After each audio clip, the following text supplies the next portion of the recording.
Hi, fourth grade. Welcome back. Today we're doing Kansas chapters 3 and 4, and we're going to be talking about the history of Kansas and our culture that is located here in Kansas.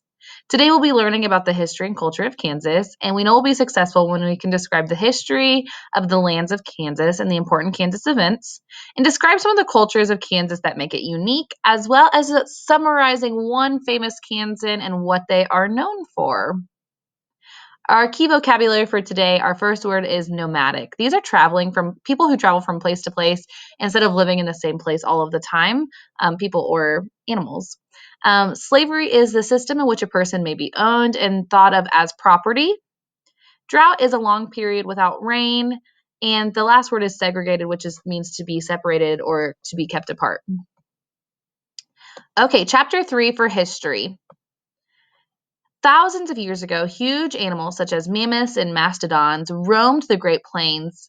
These now extinct creatures lived alongside bison and other species that are still there today.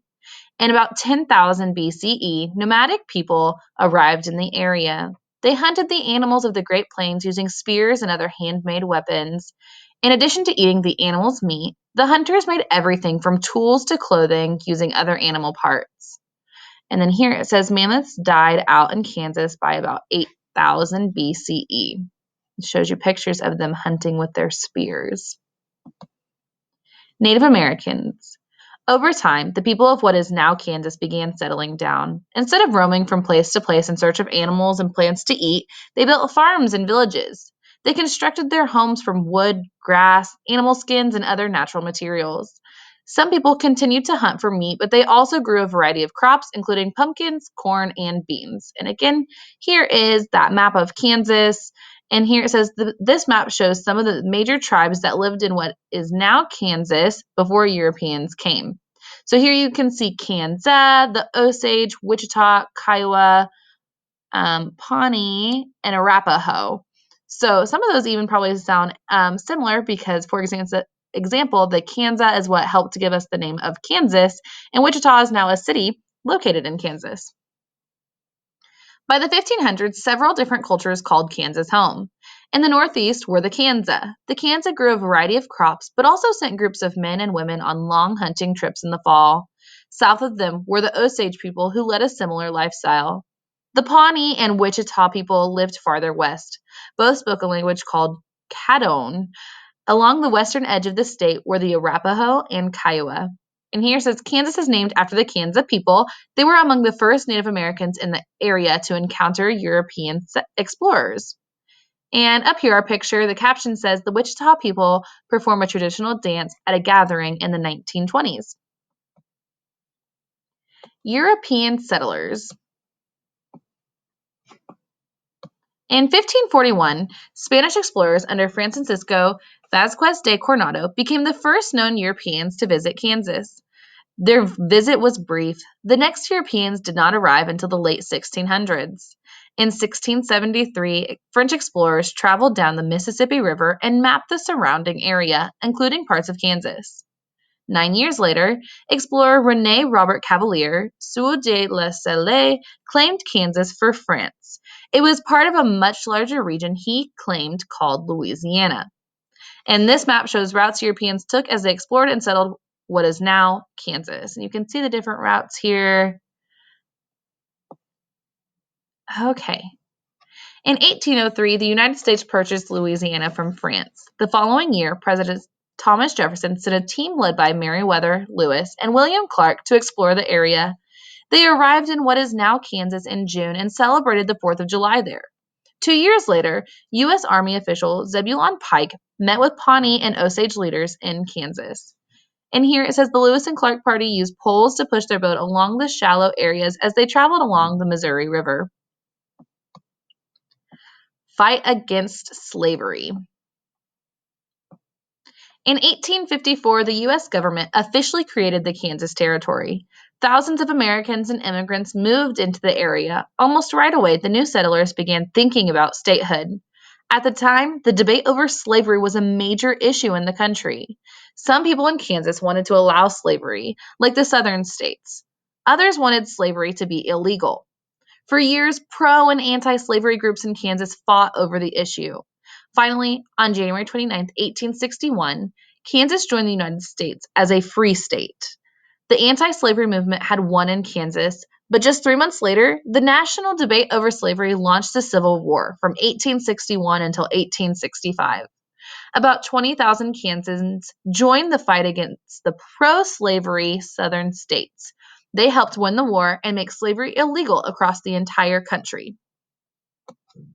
So here's a timeline of Kansas events. And this is a great text feature to help us continue to learn more about it. So in 10,000 BCE, people came to the Great Plains region for the first time. And then we have 1500 CE. This is Native American groups such as Kansa, Pawnee, and Wichita live in what is now Kansas. In 1541, Spanish explorer Vasquez de Coronado became the first European to visit Kansas. And in 1803, the United States acquires Kansas as a part of the Louisiana Purchase. In 1804, Lewis and Clark explore Kansas. 1861, on January 29th, 1861, Kansas becomes the 34th state. So again, that's why I told you guys we celebrate Kansas's birthday in January, because that is when it became a state. I'd love for you guys to pause and do the math. How old will Kansas be turning this year? In 1912, Kansas becomes the 8th state to grant women the right to vote. And in the 1930s, during the Dust Bowl, drought and dust storms destroyed farmland across Kansas.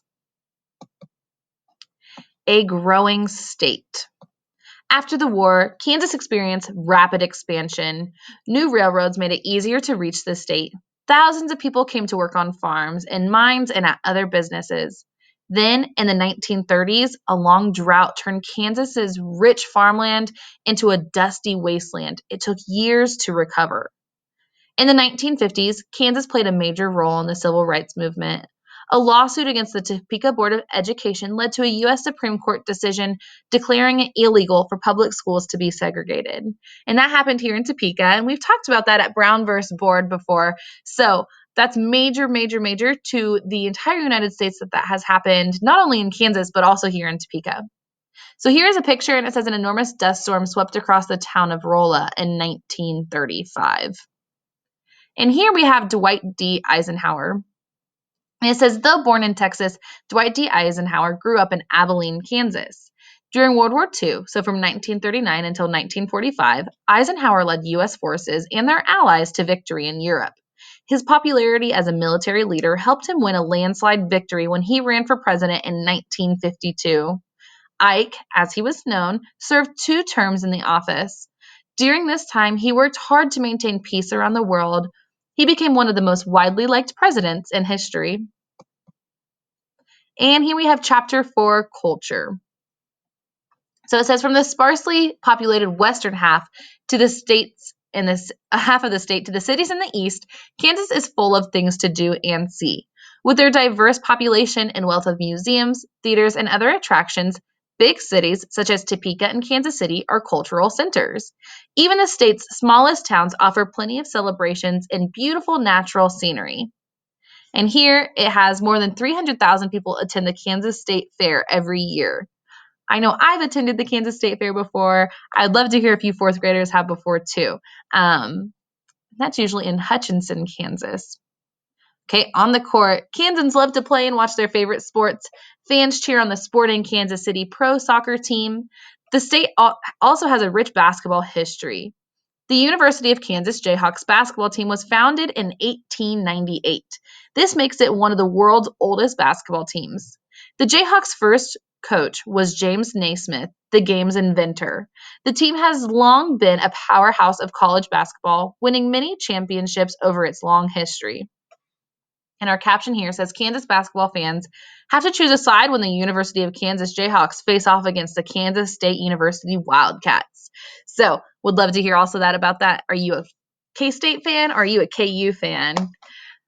Fairs and festivals. Kansas has a large population of German Americans. Because of this, many towns across the state hold Oktoberfests each fall. At the celebrations, people enjoy traditional German food, music, and more. Another popular event is the Kansas State Fair. Each September, the fair draws hundreds of thousands of people to the town of Hutchinson.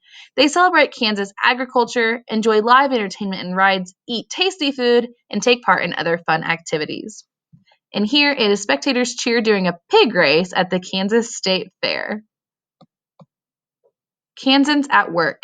Kansans work in many different jobs. One of the state's biggest industries is agriculture. Farmers grow huge amounts of wheat, corn, sunflowers, and many other crops. Ranchers raise cows, pigs, and other livestock.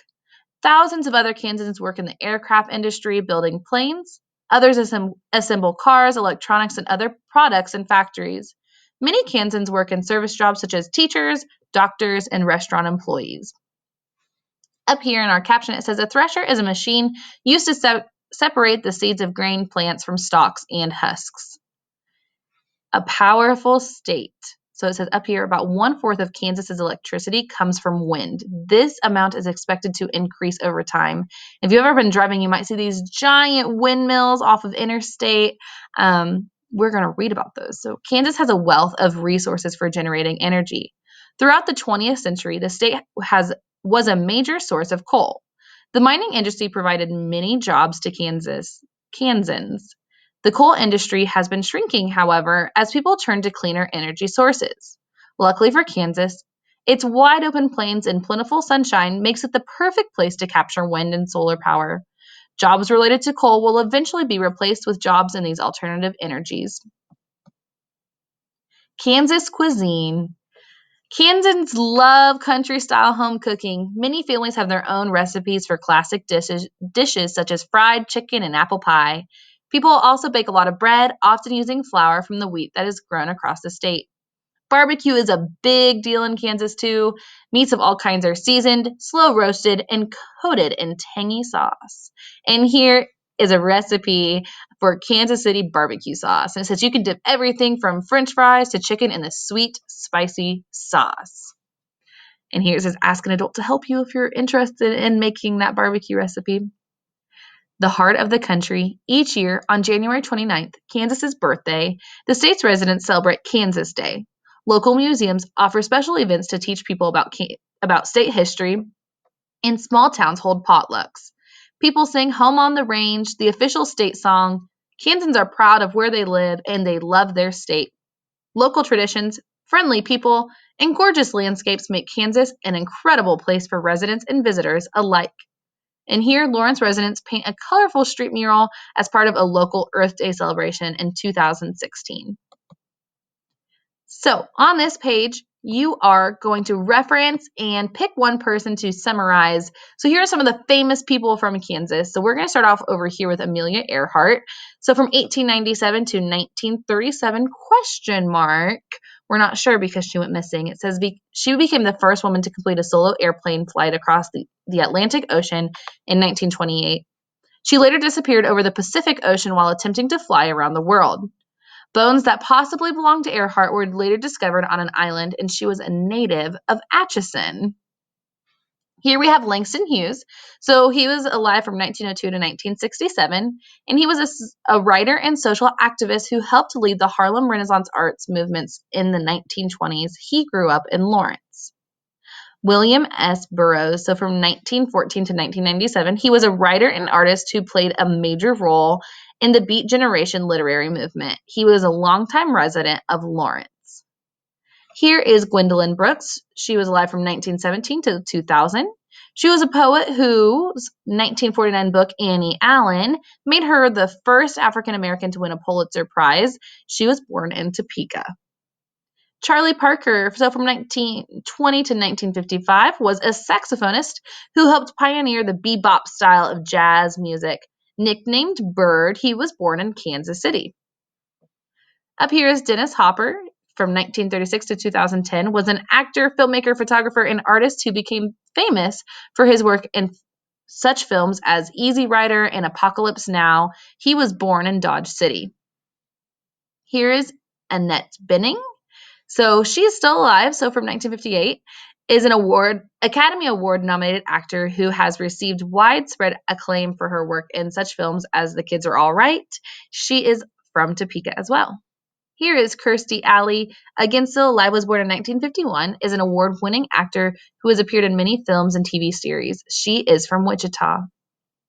Down here we have Melissa Etheridge. So again, still alive. All these last few people are. Born in 1961, is a Grammy award-winning singer-songwriter and guitarist. She was born and raised in Leavenworth. Here is Barry Sanders. He was born in 1968 and is a former professional football star whose 10 seasons with the Detroit Lions earned him a place in the Pro Football Hall of Fame. He was born and raised in Wichita. Here we have Paul Rudd, born in 1969. He is an actor and comedian who has appeared in such films as Ant-Man. He grew up in Overland Park and attended the University of Kansas.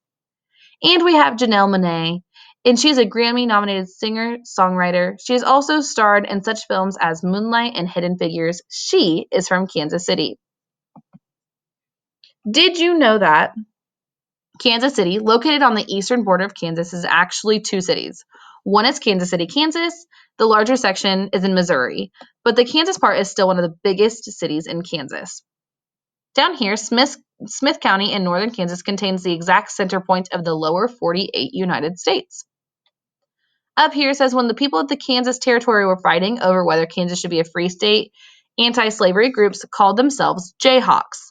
This nickname represented the idea that they were noisy like blue jays, but with the intelligence of hawks. Today, Kansas is sometimes called the Jayhawk State. The University of Kansas sports teams are also called the Jayhawks. Up here, the Pizza Hut restaurant chain was founded in Wichita in 1958. Over here, the people of Argonia, Kansas, elected Susanna Medora Salter as their mayor in 1887. Salter was the first woman mayor in U.S. history. Right here in the green, it says Kansas is home to the world's largest ball of twine, located in Cawker City. People have been adding twine to it for more than 60 years. Today, it weighs about 20,000 pounds and measures about 42 feet around. So, did you find the truth? True or false? True was Kansas has a large population of German Americans. Very true.